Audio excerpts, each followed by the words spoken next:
nasa ibabaw na kami ng ulap, pero nakikita pa rin yung ilalim. Ayan no. Pero nasa ibabaw na kami ng ulap guys.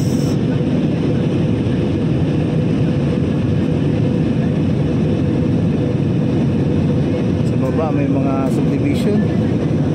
Ewan ko lang kung saan lugar yan sa Pilipinas ha.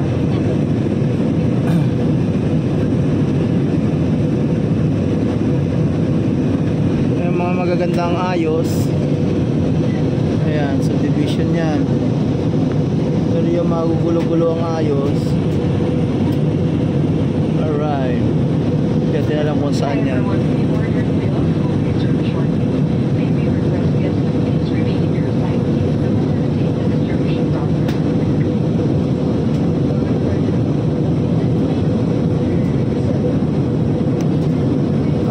Parang alam ko tong area na to.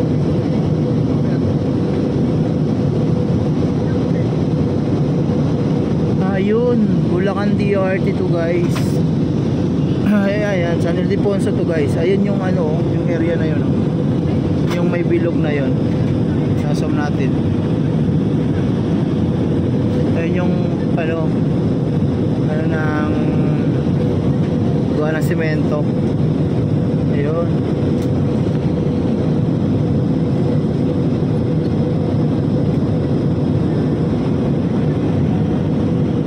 Ayun yung quarry guys ng ano, ng ginagawang semento, yung bundok. Kinakwari na para gamitin materyales sa pag ano, sa paggawa ng semento. Ayan, yung puti-puti na yan. Ang galing ah.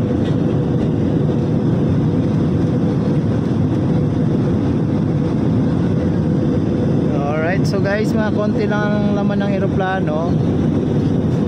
Kaya madami tayong pwede tayo lumipat. O, ayan guys, makita nyo yung area na yon.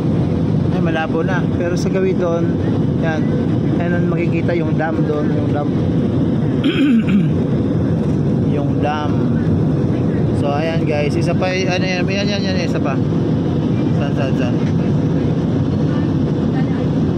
Ayan, isa pa yan sa paggawaan din ng semento rin yan. Ayan yung maputing-puti na yan. Ayan. So paggawaan din ng semento yan. Dito kasi sa Bulacan guys, dalawa yung paggawaan ng semento.